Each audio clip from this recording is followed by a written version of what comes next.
இங்கே பாருங்கள், பருப்பு வந்து அரை டம்ளர் போட்டிருக்கேன். மஞ்சத்தூள் கொஞ்சம் போட்டு ஆயில் லைட்டாக விட்டு ஒரு விசில் வச்சு எடுத்துக்கலாங்க. ஒரு 3 விசில் வச்சு எடுத்துக்கோங்க. இன்றைக்கி நம்ம என்ன பார்க்க போகிறோம்னா கிள்ளி போட்ட சாம்பார் செய்யலாங்க. எப்படின்னு பார்க்கலாங்க. இது ஒரு 3 விசில் வரட்டுங்க. இப்போ வந்து நமக்கு பருப்பு வெந்துருச்சுங்க. ஒரு 3 விசில் வச்ச உடனே இந்த மாதிரி நல்லா குழைய வெந்துருச்சு. இப்போ நம்ம தாளித்து விட்டுடலாம். நான் கம்மியான குவான்டிட்டி தான் இன்றைக்கி செய்கிறேங்க. இப்போது ஆயில் நல்லா காஞ்சிருச்சு. கடுகு போட்டுக்கலாம். சீரகம் 1/4 ஸ்பூன் போட்டுக்கோங்க. இந்த கிள்ளி போட்ட சாம்பாருக்கு சீரகம் இதுதான் ரொம்ப இம்பார்ட்டன்ட். நான் சின்ன வெங்காயம் 10, ஒரு 5 வரமிளகாய், 3 பச்சை மிளகாய் எடுத்திருக்கேன். 2 கீரி எடுத்துருக்கேங்க, அதையும் போட்டுக்கிறேன். இது நல்லா வதங்கணும் நமக்கு.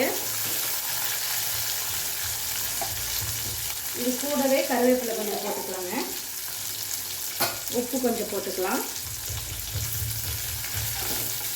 இது நல்லா வதங்கட்டும். ஆனியன் வதங்கி வரட்டுங்க, பார்க்கலாம். இது நல்லா வதங்கிடுச்சு. இப்போ மஞ்சத்தூள் 1/4 ஸ்பூன்.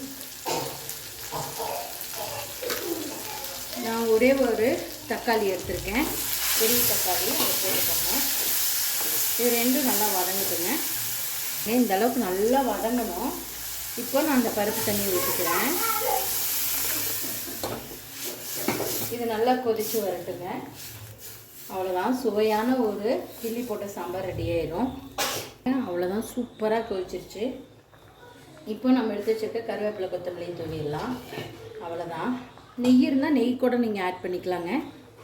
நான் நெய் இன்றைக்கி ஆட் பண்ணல. ஒரு அருமையான சாம்பார் ரெடிங்க. கிள்ளி போட்ட சாம்பார் ரெடி. எவ்வளோ கலர்ஃபுல்லாக இருக்குதுன்னு பாருங்கள். கண்டிப்பாக நீங்களும் இந்த மாதிரி ட்ரை பண்ணி பாருங்கள். ட்ரை பண்ணி பார்த்து கமெண்ட் பண்ணுங்கள். இந்த வீடியோ பிடிச்சிருந்தா லைக் பண்ணுங்கள், ஷேர் பண்ணுங்கள், மறக்காமல் சப்ஸ்கிரைப் பண்ணுங்கள்.